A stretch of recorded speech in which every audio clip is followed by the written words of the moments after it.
Hello everyone, I am Lucas Richard Edberg and today nandito po ako para italakay sa inyo ang isa sa mga tourist spots dito sa Tarlac and yun nga yung Maria Cristina Park. Then, ang Maria Cristina Park ay isang urban green space na nasa loob ng Tarlac City sa pagitan ng Provincial Capitol Complex sa ibaba lamang ng Capitol Building at sa tapat ng Francisco Macabulo statue. Ito ay isang park na napapalibutan ng mga pasilidad ng lungsod tulad ng mga ospital, cyber cafe, and panaderia. At ito ay isang paboritong lokasyon para sa mga taong namamasyal sa umaga at gabi.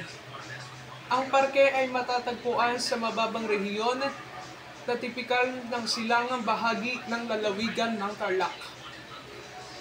At i-discuss ko sa inyo ang history nito. Ang MC Park ay matatagpuan sa taas na 56 metro mula sa antas ng dagat sa lungsod ng Tarlac.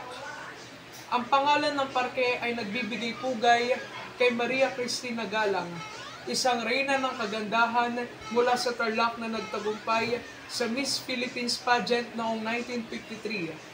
At siya ang kinoronahan ni Armi Kusuela ng Finland, ang unang Miss Universe. Si Maria Cristina, anak ni Gobernador Alejandro Galang noong 1945, ay sinamahan ni Ninoy Aquino noong gabi ng koronasyon. Ang parke ay dating pinangalanang Pasajes at nung una ay bahagi ng azucarera ng Central Azucarera de Tarlac at isang golf course. Kasalukuyang matatagpuan ito sa Barangay Central sa lungsod ng Tarlac, na siyang lugar din ng pabrika ng asukal ng CAT, Ospital ng St. Martin de Porres, at simbahan ng Our Lady of Lourdes. Lalo pang pinayaman ang lugar sa pagkakaroon ng Luisita Golf and Country Club, Golf Course, at Las Haciendas de Luisita Subdivision. Isang marangyang proyekto sa pabahay na binubuo ng 5 magkakaugnay na kapitbahayan. So, paano nga ba pumunta sa lugar na ito? So, mula sa inyong bahay, lumakad papunta sa sakayan na malapit doon. Pangalawa, sumakay ng tricycle papuntang MC Park na matatagpuan sa Barangay Central, Tarlac City. Ang distansya nito ay humigit kumulang sa 2 o 3 kilometro. At ang pamasahe sa tricycle ay mula 20 to 30 pesos, depende sa traffic. At step 3, ipaalam sa driver ng tricycle na papuntang Maria Cristina Park ang inyong destinasyon. Ang tinatayang oras ng paglalakbay ay mula sa 10 at 20 minuto. At ang tinatayang pamasahe nito ay mula 20 to 30 pesos. At tatalakay ko naman sa inyo ang kultura, paniniwala at tradisyon ng MC Park. Ito ay may maraming pampublikong parke na karaniwan sa iba't ibang kultura, paniniwala at tradisyon. Ang ilan sa mga ito ay ang mga sumusunod. Ito ay ang sentro ng mga gawain ng komunidad at libangan na may iba't ibang pasilidad tulad ng mga hardin, playground at iba pang mga atraksyon. Ito ay isang lugar kung saan ang mga pamilya, magkasintahan at mga kaibigan ng iba't ibang laki ay nagtitipon para sa kasiyahan at pagpapahinga. At ito naman ang tradisyon nito. Ang parke ay lugar ng Flores de Mayo, isang buwanang pagdiriwang ng Birheng Maria tuwing Mayo.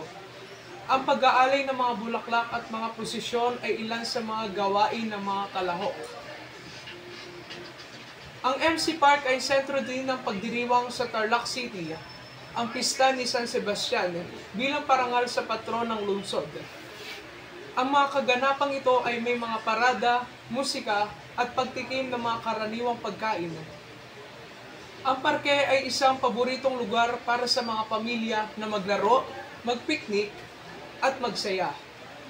Kabilang sa mga ito ay ang pagja-jogging, paglalakad, at pag-iensayo sa mga outdoor fitness equipment ay ilan sa mga pinakakaraniwang tradisyonal na gawain. So ngayon naman, i-discuss ko sa inyo ang mga kilalang pagkain o produkto. Ang Maria Cristina Park ay kilala sa mga lokal na pagkain. Ito ang isa sa mga kilalang pagkain sa Tarlac City na maaari makita o matikman malapit sa MC Park. At ito ay ang puto kalasyaw. Ito ay isang uri ng puto na gawa sa giniling na bigas at may iba't ibang flavors tulad ng cheese, ube, pandan at strawberry. Ito ay sikat sa Kalasyaw, Pangasinan, ngunit meron din version nito dito sa Tarlac City. I-discuss ko naman sa inyo ang mga pook pasyalan na matatagpuan sa MC Park. Ito ay ang hardin at playground. Ito yung mga lugar para sa mga pamilya at bata na maglaro at mag-relax.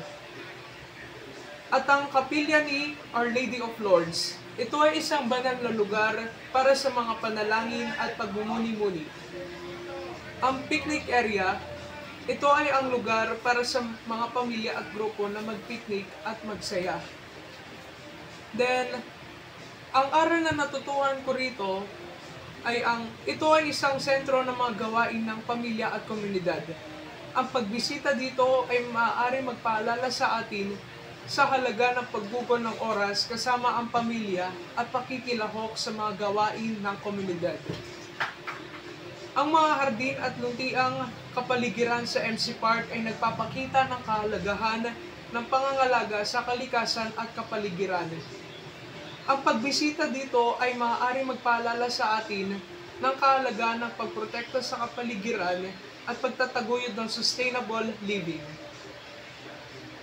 Ang mga pagdiriwang at gawain sa MC Park ay nagpapakita ng mayamang kultura at tradisyon ng Tarlac City.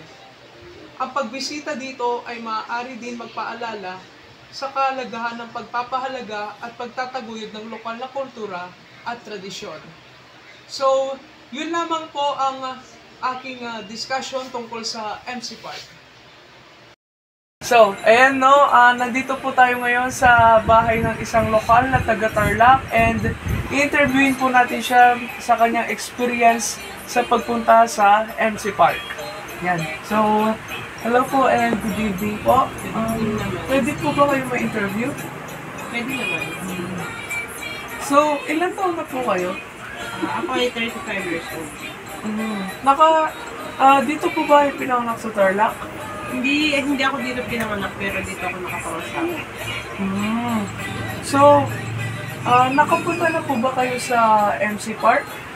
Oo, nakapasal na ako doon. So, pwede po ba kayo mag-share ng mga experience niyo po nung nakapunta po kayo sa MC Park?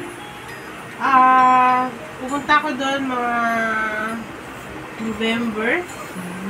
Kasi alam ko pag sapit ng bear, nag-display na sila ng mga iba't ibang klase ng parol na nagpapaligsahan ng mga iba't ibang bayan. So ako, nainganyo ako na pumunta doon para makita ko yung mga iba't ibang design nila. Kasi na-curious ako kung ano ba yung mga ginamit nila doon sa mga parol para gumanda yung parol nila. And so, may ma-advise po ba kayo sa mga gusto pong pumunta sa MC Park para magkaroon lang po sila ng kahit konting idea tungkol po sa lugar? Maganda doon, pagsapit ng bear, sobrang liwanag doon kasi nga, diba yung mga iba't ibang parol, iba't ibang design, makikita mo, lalo na sa mga gilid, may mga pagkain, lalo na pag gusto mo mag-crave sa mga iba't ibang klase ng pagkain, may gaya ka. Ay isang parte ng bawat lingon mo may mga pagkain, ganyan. Bago ka umuwi, busog ka talaga. Tsaka maraming pasyalan doon. So, ayan po no, thank you po sa pag-accept po sa invitation ko na ma-interview po kayo. Then, doon na po nagtatapos ang ating vlog for today. Bye! See you on next vlog!